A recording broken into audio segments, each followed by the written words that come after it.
Turning now to the intersection of campaign politics and national security.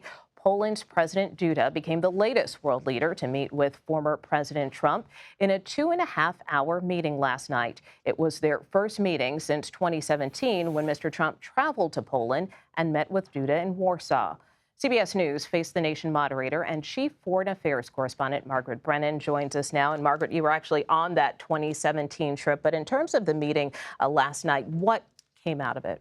Well, we know from the Polish President Duda's public statements that they did discuss the war in Ukraine. And in fact, according to President Duda, Mr. Trump asked his opinion, along with some specifics on NATO. And that's interesting because for all of the criticism of the Duda government in terms of human rights records, in terms of him running twice on an anti-gay platform, he is staunchly anti-Russia.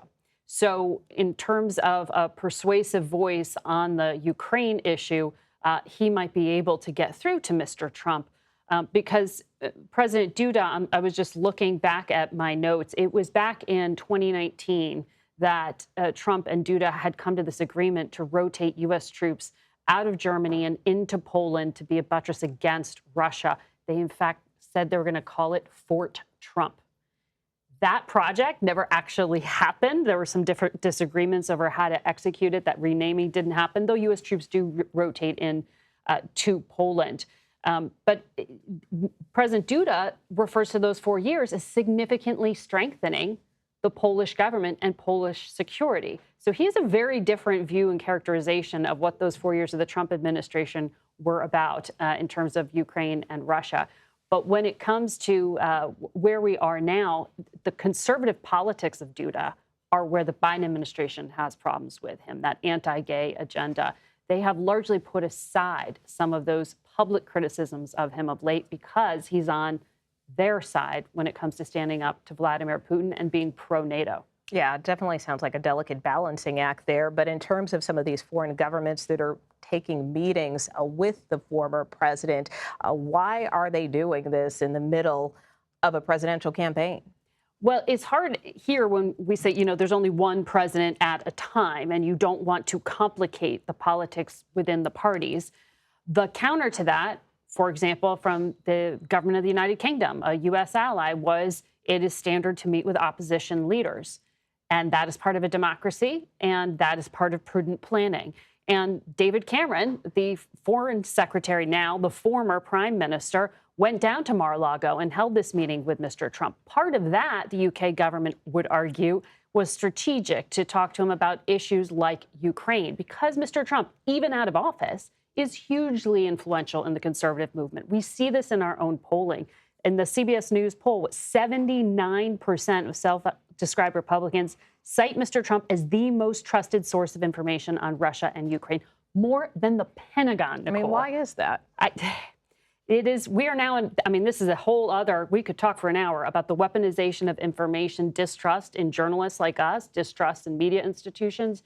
The wearing away of trust in our institutions is broadly an issue, not just in our democracy, but in many places.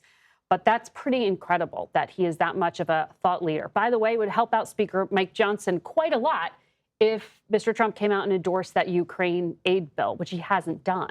And that has complicated the politics of the party. But back to your question about the leaders and who's going for meetings. When it becomes an issue is when it is a country that is in opposition to U.S. priorities or U.S. values.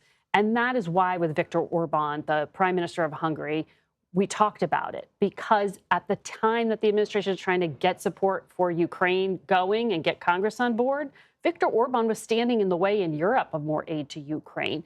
He was also and has been saying openly racist things. So that is why the Biden administration does not embrace him. For the possible next president to be doing so, a former president, really runs counter to U.S. interests, is what the Biden administration would argue. And I guess more broadly speaking, how are global leaders watching this 2024 campaign? Nicole, it's incredible the number of diplomats I talk to who are all gaming this out, particularly in Europe. It was a question until that bill that Senator Tim Kaine and Marco Rubio co-sponsored and got through that, or as an amendment to make it hard for a future president to withdraw or stand in the way of NATO. That was crafted with one man in mind, the potential president, Donald Trump, because of his criticism of NATO. So there is planning on national security matters taking place to hedge against some of these risks that these European leaders would say, in particular, are posed by the Trump administration. But whether it's Asia, whether it's the Middle East, there is an eye towards election year politics and how things might change. There's been speculation that Israel's Prime Minister Benjamin Netanyahu might be trying to wait things out. He's politically embattled.